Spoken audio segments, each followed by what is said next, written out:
Hey there, kiddos, and welcome back to the channel. I'm Uncle Frank, and that you are having a great day. And in today's video, I snuck up on you with that one, didn't I? I'm going to be sitting back in my squeaky chair, relaxing and having a little conversation with all of you guys about one of the lesser discussed aspects of owning a physical brick and mortar game store, and that is how to talk to your freaking customers. Because I'll tell you guys something. I have been around the block a few times. I've been to a few different game stores, and I've interacted with quite a few game store owners. And you know something? Sometimes they just don't know how to talk to customers. And that's unfortunate, because when it comes to a physical location, it's not quite the same as a digital location. When it comes to a digital storefront, the most important thing that will matter to 99% of customers on a digital storefront is not their personal opinions on you as an individual, because in most transactions, they'll never interact with you as a person. No, what matters to digital people is whether or not you have a good deal and you are convenient to use. That's it. Things change when you're physical, though. Things change drastically when you are a physical store, because the person-to-person interaction, which a lot of people tend to forget is an aspect of actually owning a physical location, that can leave an impression. And a customer who comes through once and has a potentially minor or major negative experience with you because of how they perceived you as a person is less likely to return in the future for more business with you, regardless of how good your deals were. You know, in my life, I've been to plenty of different stores, and let me tell you, there's a few that were very convenient for me to get to. In fact, once upon a time, there was a store that was like 2 blocks from where I was living at the time. I could go there basically daily. And I went out of my way to avoid them because I did not like the owner, because he was kind of a jerk. So personal perception, the impression you leave on others, matters. Okay? And when you are someone who's forward-facing, there are 3 things that I believe are important to keep in mind. And I'm going to try to keep this short, because this is actually my second time recording this video. And in the first one, it went for over 20 minutes. And I had accidentally went off an unhinged rant about Pokemon. Fun stuff. So I'm going to try to keep this short and talk about these 3 things and nothing else. I'm not going to go insane about Pokemon ATM machines, I promise. So, thing number 1 you should keep in mind is attitude and how you shouldn't have it. Let me be very clear with you. It does not matter how shitty your day's been. It does not matter if you stubbed your toe getting out of bed, or if your breakfast was bad, or if you got stuck in traffic, or if you know, someone was rude to you as you got out of your car and waddled your way across the parking lot to your store and unlocked the door, and your POS system isn't working, so you had to call IT, and the first 15 minutes of your day in the actual building were spent on tech support. You know, it doesn't matter if your morning sucked. It doesn't matter if your week sucked, your month sucked. Someone comes through the door, some new customer comes through the door, and they're not going to care if your day sucked. All they're going to care about is that first interaction with you. So regardless of how your day's been going, you greet them with politeness, friendliness, even courteousness. You don't have to fake a giant smile, and that was really creepy looking. You don't have to fake a giant smile. You don't have to fake being the happiest person ever, but you know, you can't scowl at someone as they come through the door and go, "Hey, welcome to Bob's Cards. How can I fucking help you?" Because they're never going to want to come back. Yo, I went to Bob's Cards, and he was a dick as I went through the front door. Oh, yeah, that's just totally normal for him. He's been having a bad month, I'm told. Well, it doesn't matter if he's having a bad month. He was a jerk to me. I ain't going back. You know, you don't have to force yourself to have a good day, because you can't force yourself to have a good day. But you can't take out your piss on your customers, because they are never going to return if their first interaction with you was a hyper negative one, because you let your bad day get to your professional life. Okay? Professionalism is super important. Important thing number 2, however, is your knowledge. A lot of customers, especially new customers, especially people who are newer to games, are going to have a litany of questions about the various products that you sell.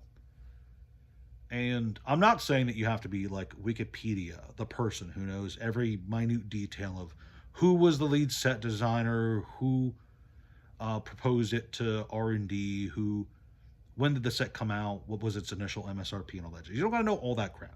Okay, you don't gotta know every effect of every card in the set. I mean, let me tell you right now, I'm a huge fan of the Mega Man Battle Network TCG, which you should consider playing because it's a really fun game. This game only has 3 sets, and I barely know the effects of like 40 cards. You ask me what a random card from this game does, and I won't be able to tell you. But I love it. And I have a general understanding of what heroes are in what set, what sets best support a specific hero, and why Grave is a weird set. But we won't get into that right now. We won't go into another rant. Having a general idea of what a given product is and whether or not it is a good purchase for a given individual's needs is good. Knowing whether or not a box on your shelf is a good deck to hand it to someone or a good product box to open for singles is good.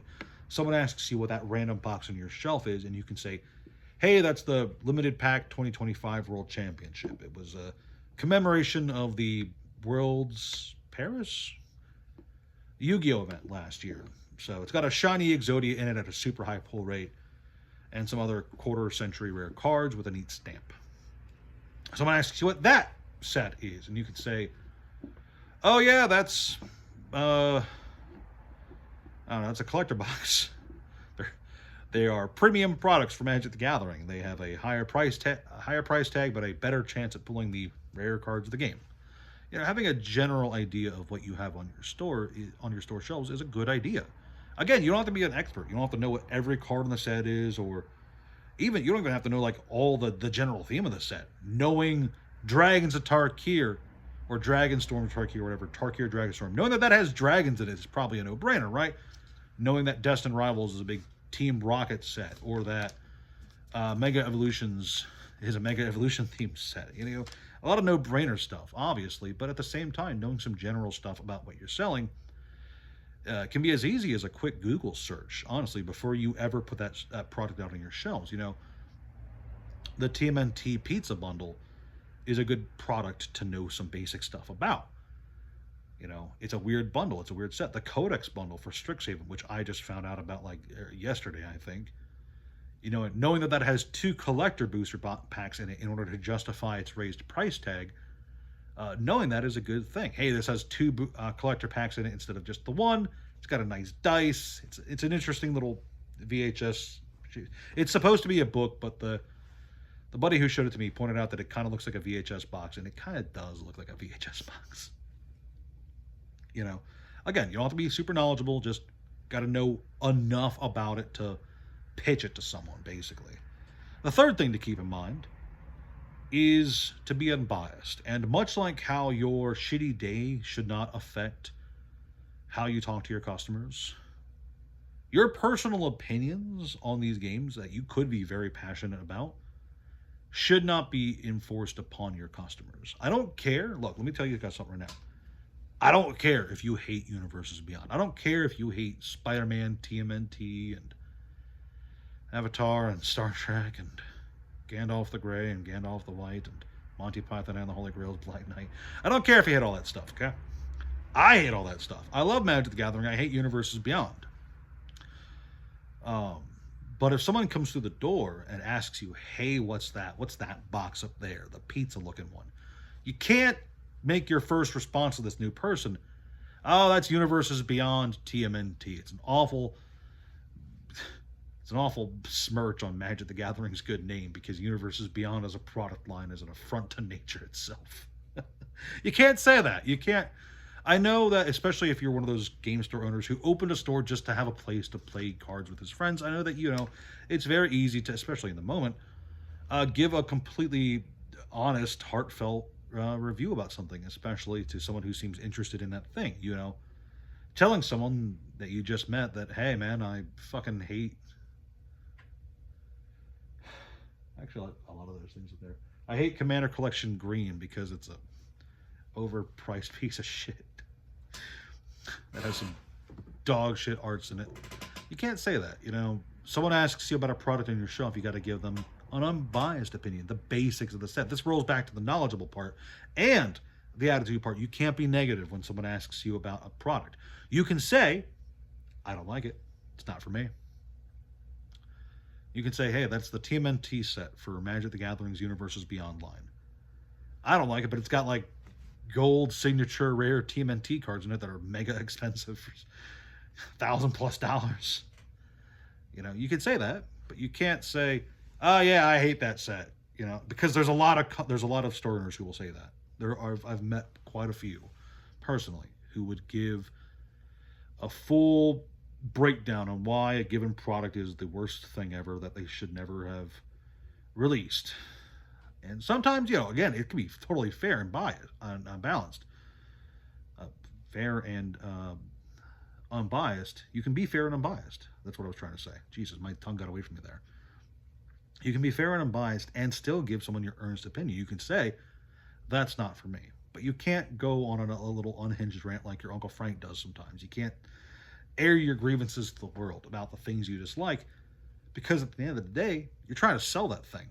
And you might not like it, but someone else probably likes it. Someone else likes the TMNT set. Someone else likes the Spider-Man and the Avatar set, and the Journey Together was the one that was people were super negative about. Oh, the Journey Together cards suck. It's got like a $300 Clefairy in it or something. Or it had a $300 Clefairy in it for some reason. Or something. Just because you don't like something doesn't mean someone else doesn't. And you could be, again, unintentionally offending them by airing your distaste for a given thing. So, anyway, I don't want to go off on a rant like I did earlier, so I'm going to leave it there for now. Thank you guys for watching. Please like, share, subscribe, leave a comment down below if you have anything to add or anything you want to disagree with. I think I was pretty punctual this time around. Anyway, check out the Discord, the Patreon, the TCG player link, a whole bunch of stuff like that is linked below. And yeah, I'm going to see you later. Take a look at this Mega Man TCG card. You should play the game!